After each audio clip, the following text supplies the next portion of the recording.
बाबा बंगाली, ये नाम सुनकर आपको क्या याद आता है? ट्रेन और बस के अंदर लगे वो छोटे छोटे पोस्टर जो आपको ग्रह कलेश, ऊपरी हवा, वशीकरण, भूत प्रेत, किया कराया, प्यार में धोखा, सास बहू में अनबन, नौकरी और विदेश यात्रा जैसी सभी समस्याओं का शर्तिया इलाज देते हैं। ये होते सब सिराजुद्दौला की औलाद हैं, लेकिन अखबारों से लेकर समाचारों तक बदनाम होते हैं हिंदू संत। छतरपुर जिले के बागेश्वर धाम के महंत धीरेन्द्र कृष्ण शास्त्री पर भी अब अंधविश्वास और चमत्कार का आरोप लग रहा है और आरोप लगाकर उन्हें चुप कराने की कोशिश की जा रही है। हे मनुष्य, बाबा के दरबार में आओ तो घंटी बजा के आना। हेलो और नमस्कार मित्रों। बदलते समय के साथ देश की आध्यात्मिक शक्ति का रूप भी बदल रहा है। जहां भक्ति काल में संतों के हाथ में हमें संगीत के वाद्य यंत्र देखने को मिलते थे, वहीं 1857 की क्रांति में हथियार। कभी आदि शंकराचार्य के काल में संत डिप्लोमेट बन जाते हैं तो वाल्मीकि के काल में कथाकार, और आज इलेक्ट्रॉनिक और इंटरनेट क्रांति के बाद हमें संत के रूप में और संत के नाम पर अनेक तरह के प्रयोग देखने को मिल रहे हैं। सही गलत, अच्छे बुरे, लेकिन मिल रहे हैं।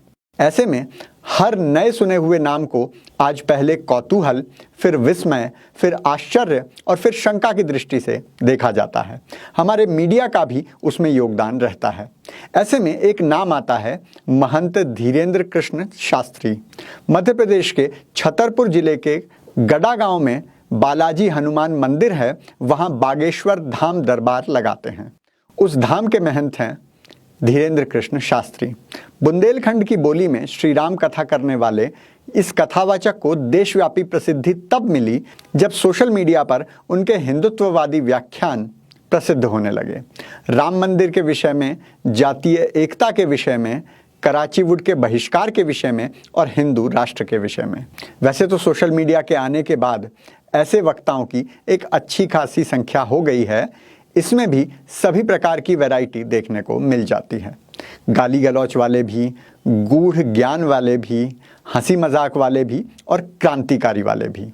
लेकिन कोई भगवाधारी व्यासपीठ पर बैठकर अगर हिंदुत्व के सर उठाएगा, जो स्वाभाविक रूप से होना चाहिए लेकिन होता नहीं है, तो शोर तो मचेगा ही।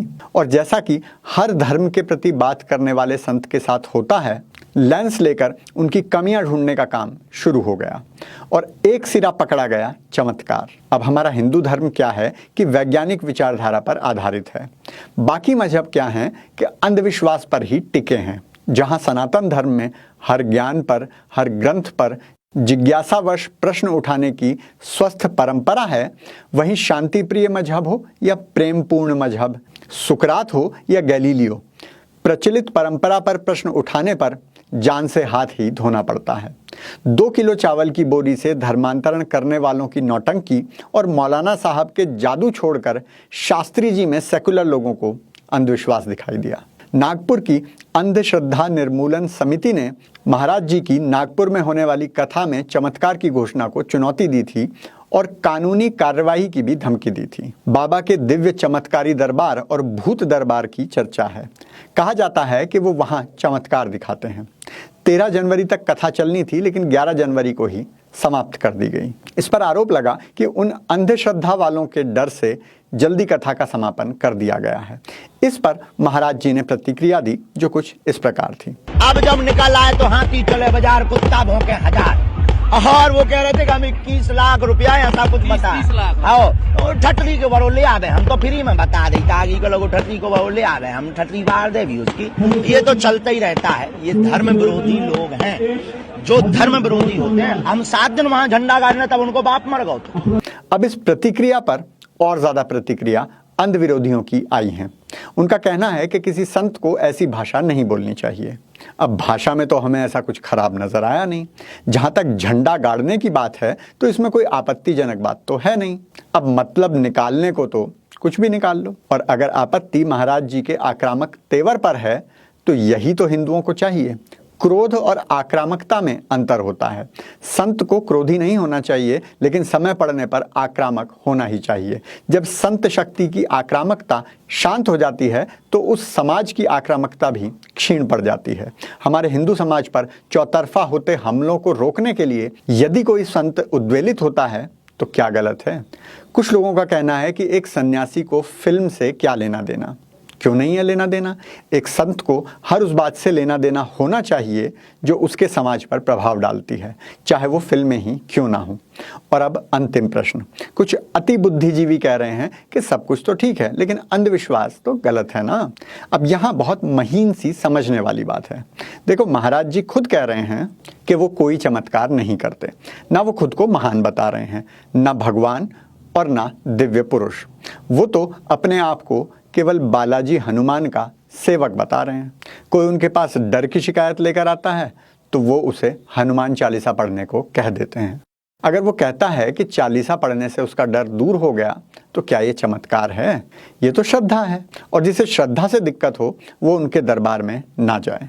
असल में दिक्कत ये है कि आर्थिक रूप से पिछड़े बुंदेलखंड में जिस तरह महाराज ने हिंदुओं को एक करके प्रेमपूर्ण मजहब को धर्म परिवर्तन की साजिश करने पर रोक लगाई है, उससे सारा चावल तंत्र हिल गया है।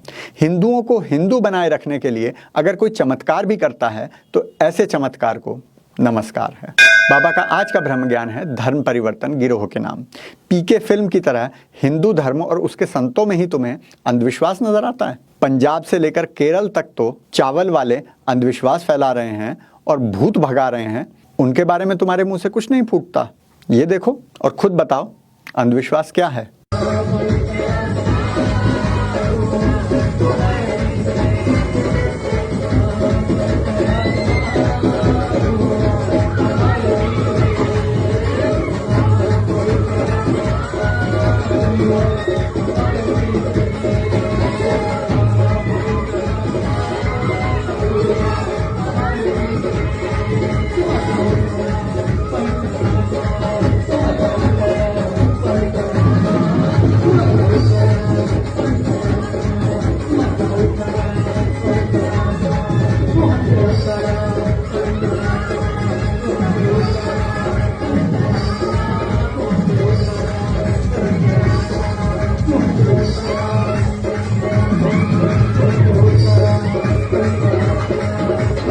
अगर आप भी हिंदू संतों के विरुद्ध दुष्प्रचार का विरोध करते हैं तो कृपया प्ले स्टोर से बॉलीवुड ऐप डाउनलोड कीजिए, क्योंकि खुशियां बांटने से बढ़ती हैं।